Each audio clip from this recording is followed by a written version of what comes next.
எல்லா கோல்டும் இருக்கா நம்ம கிட்ட? கோல்டு வின்னரு என்னங்க எனக்கு ஒண்ணுமே புரியலையா? சரிதான். இப்போ எல்லாம் தங்கம் தானே? தங்கத்திலே கவரிங் இருக்கா?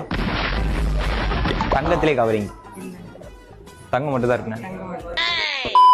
அப்படின்னு நம்ம வந்த கடை தான் நம்ம தெங்காசியில் லொகேட் ஆயிருக்கிற அன்னை ஜுவல்லர்ஸ். தங்கம்ங்கிறது எத்தனையோ பேரோட கனவா இருக்கும். அப்படிப்பட்ட தங்கத்தை பார்த்து வாங்கணும் அப்படின்னா நீங்க வர வேண்டிய இடம் தான் நம்ம அன்னை ஜுவல்லர்ஸ். குறிப்பிட்ட ஆன்டிக் நகைகளுக்கு சிறப்பு சலுகையாக 8% ஆஃபர்ல இருந்தே நீங்க வாங்கிக்கலாம். பிப்ரவரி மந்த்துக்கு மட்டும் தான் இந்த ஒரு ஆஃபர் போய்கிட்டு இருக்கு. அது மட்டும் இல்லாம தங்கம் கிராமிற்கு ரூபாய் 300 வரைக்கும் டிஸ்கவுண்ட் பண்றாங்க. வெள்ளி கிலோவிற்கு 3000 வரைக்கும் டிஸ்கவுண்ட் பண்றாங்க. வைரம் கேரட்டிற்கு 15000 வரைக்கும் டிஸ்கவுண்ட் பண்றாங்க. கலெக்ஷனுக்கு பஞ்சமே இல்லாம ஏகப்பட்ட வெரைட்டில இப்போ ட்ரெண்டிங்ல இருக்க டிசைன்ஸ் எல்லாமே உங்ககிட்ட அவைலபிளா இருக்கு. நீங்களுமே தங்கம் வெள்ளி வாங்க போறீங்க அப்படின்னா இந்த அன்னை ஜுவல்லர்ஸை மஸ்ட் விசிட் பண்ணி பாருங்க. தென்காசியில எங்க அன்னை ஜுவல்லர்ஸ் லொகேட் ஆயிருக்குன்னு பாத்தீங்கன்னா புது பஸ் ஸ்டாண்ட் ரோட்ல செல்வராணிக்கு பக்கத்திலே லொகேட் ஆயிருக்கு. வீடியோ உங்களுக்கு யூஸ்ஃபுல்லா இருந்தா மறக்காம உங்க ஃப்ரெண்ட்ஸ் அண்ட் ஃபேமிலி ஷேர் பண்ணிருங்க. நெக்ஸ்ட் வீடியோல பார்க்கலாம். Guys, bye by.